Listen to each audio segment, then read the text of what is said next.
अनिल जैहिंद जी, अनवर अली जी, Rajendra Pal Gautam ji, Jagdish Prasad ji, advocate Yunus जी, advocate Rajiv Ranjan जी, राजन जी, विजय चौधरी जी, संजय वाल्मीकि जी, विनोद चौधरी जी, मनोज प्रसाद प्रजापति जी, भागीरथ मांझी जी, भाइयों और बहनों, आप सबका यहां बहुत बहुत स्वागत।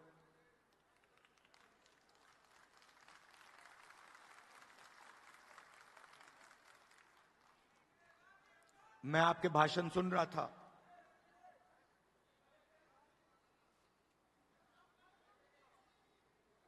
संविधान की बात हो रही थी।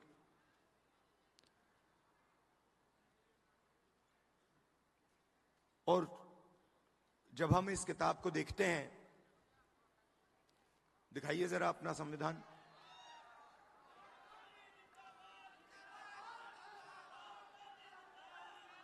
ये देखिए, जैसे ये अचानक संविधान इस हॉल के कोने कोने तक पहुंच गया, वैसा ही हम हिंदुस्तान में करना चाहते हैं। मगर हमारे लिए ये सिर्फ एक किताब नहीं है, ये इस किताब में हजारों साल की सोच है, हिंदुस्तान की सोच है। आपने शुरुआत में कहा कि बुद्ध भगवान की धरती पे आप स्वागत कर रहे हो। बुद्ध भगवान की आवाज इस संविधान में है।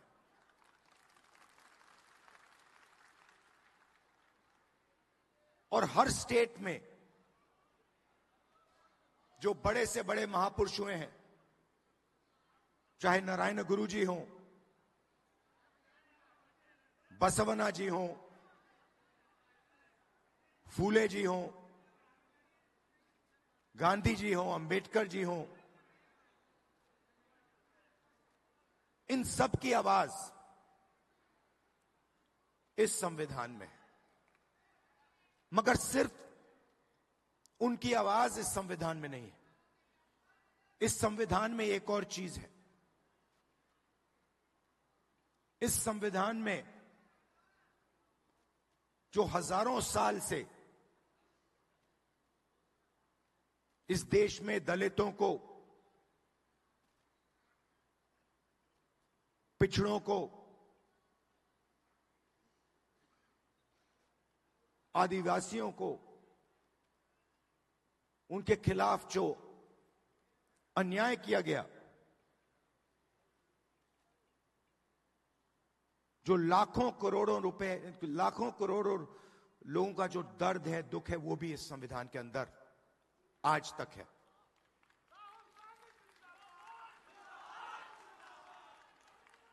और इस संविधान ने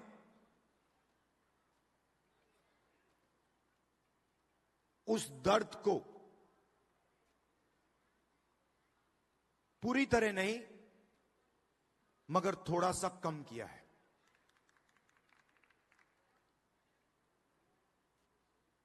आज मैं यहां जब आ रहा था,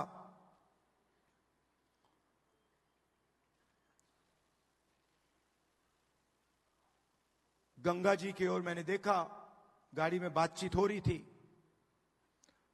और मैं सोच रहा था कि ये लगती तो एक नदी है,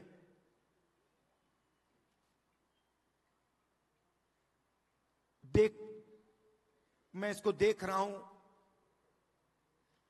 एक नदी दिख रही है,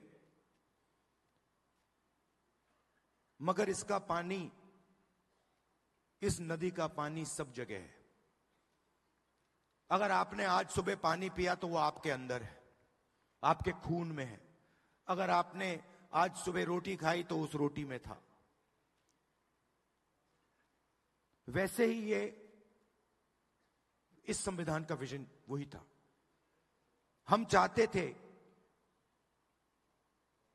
कि जैसे गंगा का पानी सब जगह जाता है, वैसे ही विजन था कि इस संविधान की जो सोच है वो हिंदुस्तान के कोने कोने में, हिंदुस्तान के हर व्यक्ति के अंदर, हर संस्था के अंदर जैसे गंगा का पानी जाता है वैसे जाए।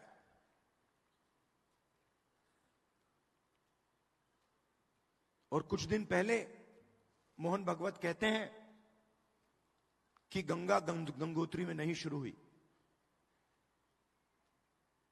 हिंदुस्तान को आजादी 15 अगस्त 1947 को नहीं मिली,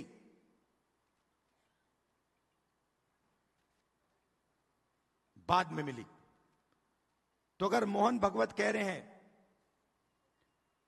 कि 15 अगस्त 1947 को आजादी नहीं मिली, तो वो इसको नकार रहे हैं। वो कह रहे हैं, खुले स्टेज में कह रहे हैं कि इस किताब में जो सोच है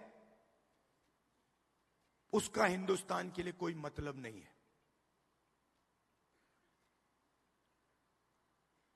यह आजादी का नतीजा नहीं था, क्योंकि उस समय मोहन भागवत के मुताबिक आजादी तो मिली नहीं।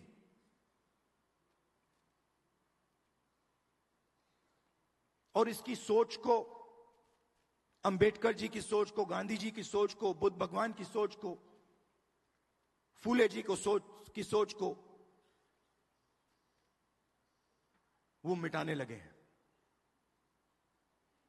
हिंदुस्तान की हर संस्था से, हर इंस्टीट्यूशन से, फाइनेंशियल सिस्टम से, इकोनॉमिक सिस्टम से, पॉलिटिकल सिस्टम से, सोशल स्ट्रक्चर से मिटा रहे हैं उसको। आप मुझे बताओ इस किताब में कहां लिखा है कि हिंदुस्तान का पूरा धन 2-3 आदमियों के हाथ में जाना चाहिए? कहां लिखा है इस किताब में?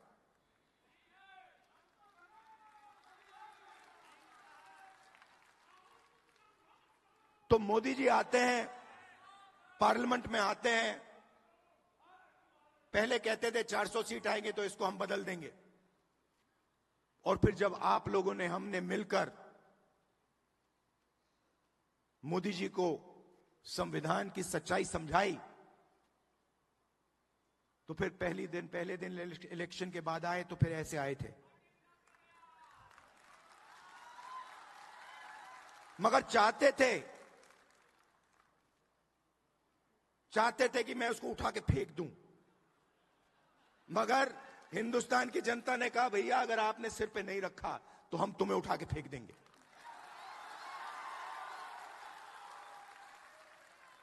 तो इसलिए प्रधानमंत्री ने इसको यहां रखा, मत्था टेका, अंदर चले गए और फिर अपना काम फिर से शुरू कर दिया।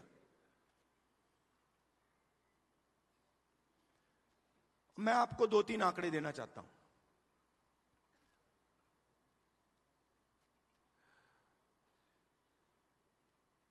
सबसे पहला आंकड़ा, आपने रिप्रेजेंटेशन की बात की। आपने कहा कि पॉलिटिकल रिप्रेजेंटेशन होना चाहिए।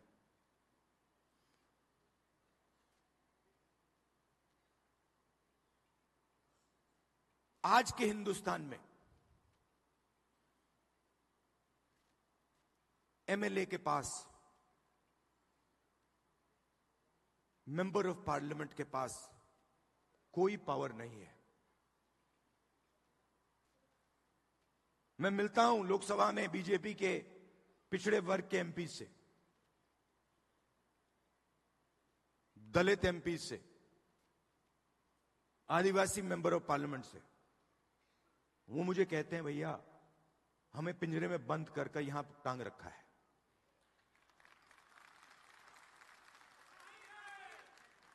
पावर कहीं और है, रिप्रेजेंटेशन कहीं और है। इसका यह मतलब नहीं है कि रिप्रेजेंटेशन नहीं मिलनी चाहिए, मिलनी चाहिए, जरूर मिलनी चाहिए और मिलनी चाहिए। मगर मेरा कहना है सिर्फ रिप्रेजेंटेशन से काम नहीं होने वाला है।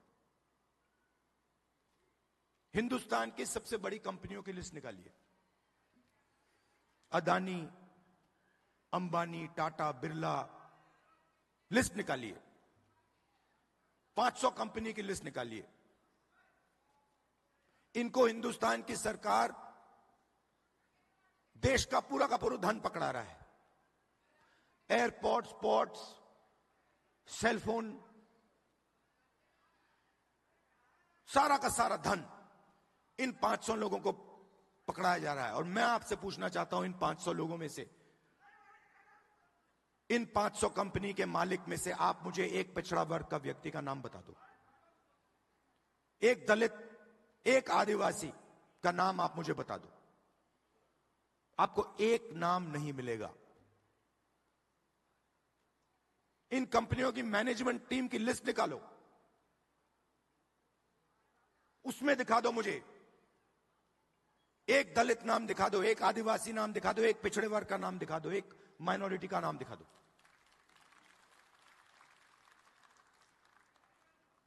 मीडिया में देखिए,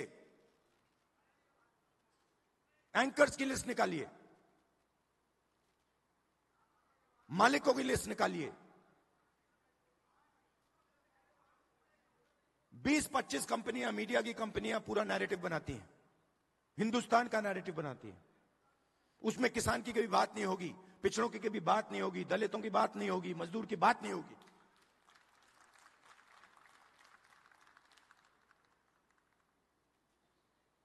कुछ साल पहले मैं सोच रहा था, ये किसानों की बात क्यों नहीं करते,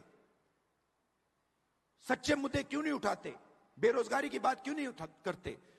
मैंने लिस्ट निकाली, देखता हूं ये है कौन।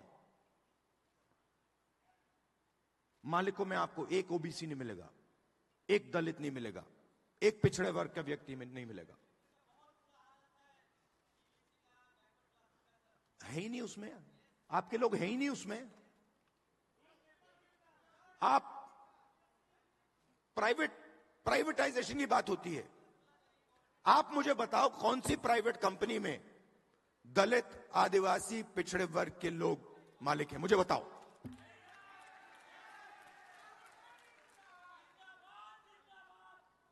मैं कल कुछ दिन पहले रात को एम्स गया। मेट्रो स्टेशन में लोग, वहां 600-700 लोग लेटे हुए हैं। किसी को कैंसर हुआ है, दिल की बीमारी है, वाल्व नहीं काम कर रहा, सांस नहीं ले पा रहे हैं, टॉयलेट नहीं वहां पे, खाने को नहीं है, प्राइवेट अस्पताल में जा नहीं सकते।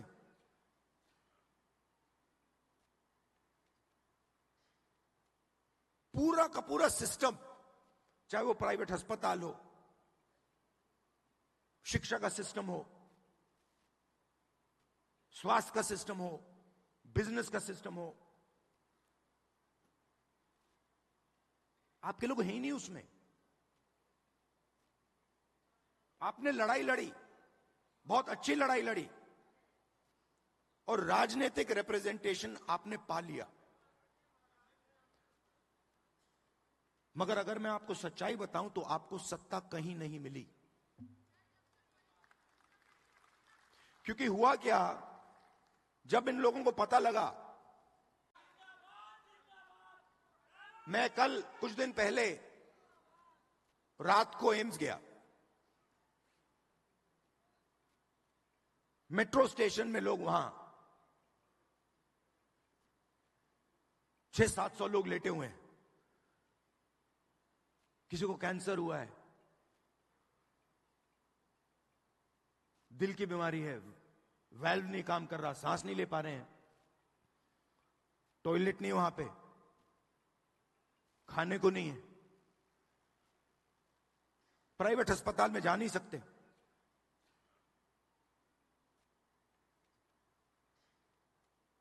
पूरा का पूरा सिस्टम, चाहे वो प्राइवेट अस्पताल हो, शिक्षा का सिस्टम हो,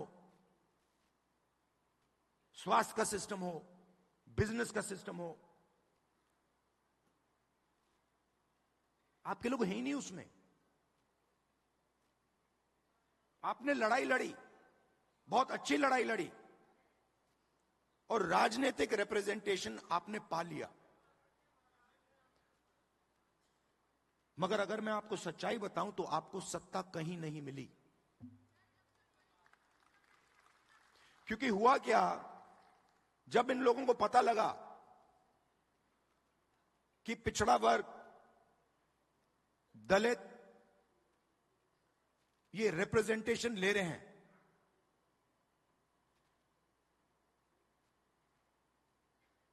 तो इन्होंने रिप्रेजेंटेशन आपको दे दी, मगर पावर कहीं और ले गए।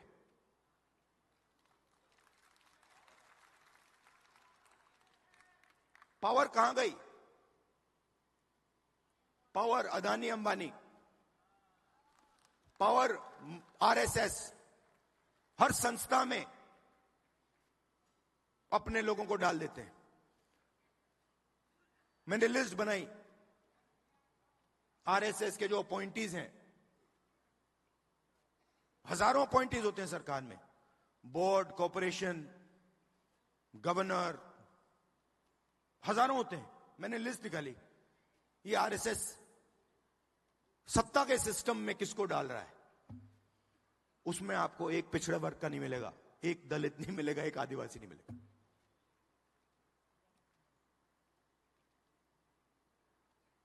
बजट, हिंदुस्तान का बजट 90 लोग बांटते हैं।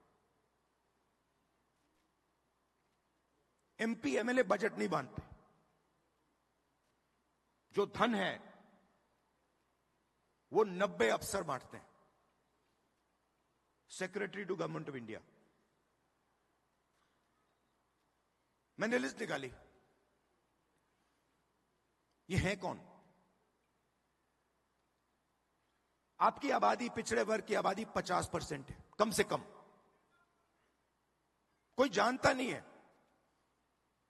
आज तक कोई ये नहीं कह सकता कि गारंटी कह के मैं कह रहा हूं कि भैया 50% है। ये कह सकते हैं कि हां 50%, कम से कम 50 है, 50 से 55 भी हो सकती है, 60 भी हो सकती है, पता नहीं, मगर 50 से कम नहीं है। दलितों की 15%, आदिवासियों की 8%।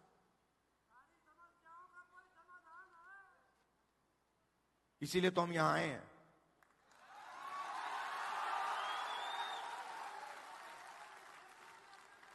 तो तकरीबन 90% दलित, आदिवासी, पिछड़े वर्ग के लोग माइनॉरिटी हैं। और अगर आप उन अफसरों की लिस्ट देखें तो 90 में से 3 ओबीसी वर्ग के हैं। आपकी आबादी 50%, 90 में से 3 आपके। और अगर हिंदुस्तान की सरकार 100 रुपए खर्च करती है बजट में, 100 रुपए बांटती है, तो ओबीसी अफसर 5 रुपए का निर्णय लेते हैं। आबादी 50%, बजट में भागीदारी 5%। दलित 15%, उनके भी 3 अफसर, 100 रुपए बंटते हैं, 1 रुपया उनका अफसर निर्णय लेता है, 1 रुपए का। आदिवासी 8%, 8% आबादी, 100 रुपए में से 10 पैसे की भागीदारी। तो अब आप सब मिला लो, सब मिलाकर 100 रुपए में से 6 रुपए 10 पैसे का निर्णय आप लोग लेते हो। माइनॉरिटी भी उसमें ही है, वो भी उसी में है। तो आपकी भागीदारी 6%, 7%, 8%, आपकी आबादी 90%। प्राइवेट सेक्टर में पूरा का पूरा धन 200 लोगों को जा रहा है, उसमें आपका एक आदमी नहीं। एम्स के सामने आपके लोग मर रहे हैं, मगर प्राइवेट अस्पतालों के मालिक की लिस्ट निकालिए, आपका एक आदमी नहीं उसमें। आपके बच्चे लाखों रुपए देते हैं प्राइवेट एजुकेशन इंस्टीट्यूशंस में पढ़ने के लिए, उनकी मालिकों की लिस्ट निकालिए, आपका एक आदमी नहीं उसमें।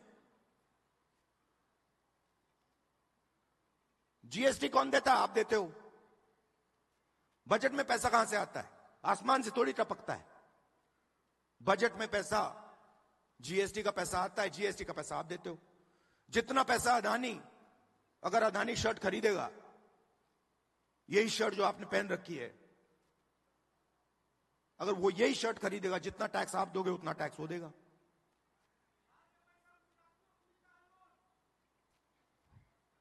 तो हो क्या रहा है? आप मेहनत कर रहे हो,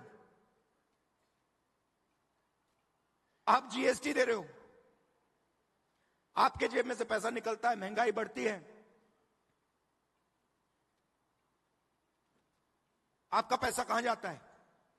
प्राइवेट अस्पताल में जाता है, प्राइवेट यूनिवर्सिटियों में जाता है, सीधा ट्रांसफर हो रहा है। दलित, आदिवासी, पिछड़े वर्ग, माइनॉरिटीज, आपके जेब में से पैसा ट्रांसफर हो रहा है बस, और आप देखते रह रहे हो। ये प्रॉब्लम है। अब पहला कदम हमारे लिए क्या है, मैं आपको बता देता हूं। पहला कदम हमें यह पता लगाना है कि सच्ची स्थिति क्या है, सच्ची सिचुएशन क्या है। जाति जनगणना, और हम छोड़ने वाले नहीं है। और ये बिहार वाला जाति जनगणना नहीं, ये फेक जो जाति जनगणना इन्होंने किया है, लोगों को बेवकूफ बनाने वाला, ये नहीं। और जाति जनगणना के बाद आप क्या एक्शन लेंगे, वो सबसे जरूरी है। जाति जनगणना क्या है? जाति जनगणना एक्सरे जैसा है। किसी को चोट लगती है, डॉक्टर के पास जाता है, कहता है डॉक्टर मेरे हाथ में दर्द है, डॉक्टर एक्सरे करता है, कहता है हां हाथ टूटा हुआ है। तो जाति जनगणना एक्सरे, एमआरआई जैसी चीज है। उससे दूध का दूध, पानी का पानी हो जाएगा। सबको पता लग जाएगा हमारी आबादी इतनी है, भागीदारी इतनी है। मगर उसके बाद जाति जनगणना के बेसिस पे पॉलिसी बननी चाहिए। तो हमारा विजन क्या है कि हिंदुस्तान का पूरा जो सिस्टम है, जो कोलैप्स कर रहा है, क्यों कोलैप्स कर रहा है? क्योंकि अन्याय है। गरीब लोगों के पास रोजगार नहीं है, किसान को सही आमदनी नहीं मिलती, मजदूर को सही कॉम्पेंसेशन नहीं मिलती। क्यों? क्योंकि पूरा का पूरा धन वही 10-15 लोगों के हाथ में जा रहा है। तो एक बार जाति जनगणना होगा, हमें पता लग जाएगा कि किसकी कितनी आबादी है और हिंदुस्तान के सिस्टम में उसकी कितनी भागीदारी है। प्राइवेट अस्पतालों में कितनी भागीदारी है, कॉलेजेस यूनिवर्सिटीज में कितनी भागीदारी है, मीडिया में कितनी भागीदारी है, कॉर्पोरेट इंडिया में कितनी भागीदारी है, ब्यूरोक्रेसी में कितनी भागीदारी है। और उसके बाद हम सही प्रकार से विकास की बात कर पाएंगे। बिना जाति जनगणना विकास की सही तरीके से बात नहीं की जा सकती है। तो इसीलिए मैंने पार्लियामेंट हाउस में कहा है, साफ कहा है कि चाहे कुछ भी हो जाए, मोदी जी के सामने मैंने कहा है, चाहे कुछ भी हो जाए, कांग्रेस पार्टी इसी लोकसभा में और राज्यसभा में जाति जनगणना आपके मुंह के सामने पास करेगी।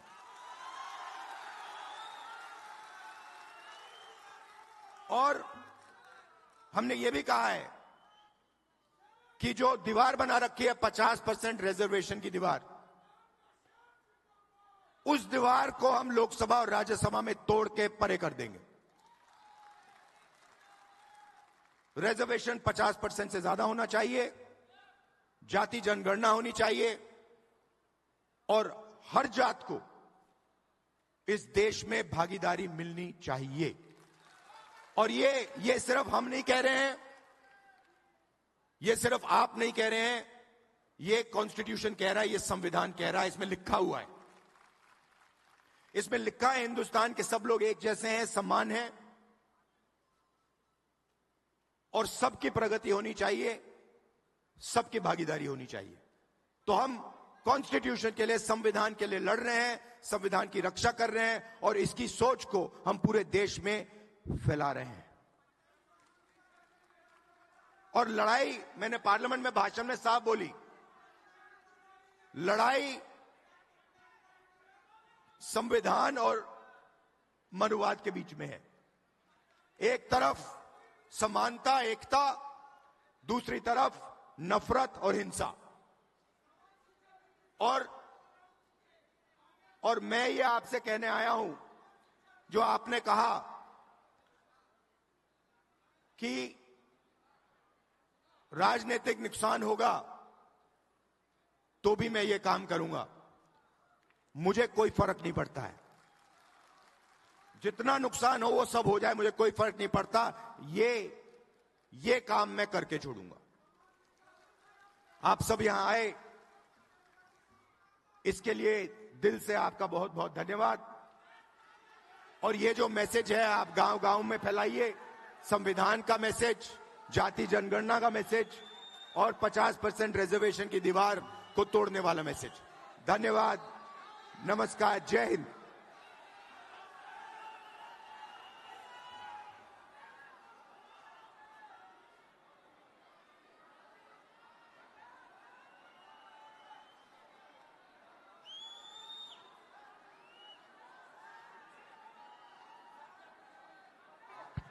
हेलो साथियों, अभी नेशनल एंथम होगा, उससे पहले वोट ऑफ थैंक्स के लिए एडवोकेट कासिफ यूनुस जी आएंगे, वोट ऑफ थैंक्स करेंगे।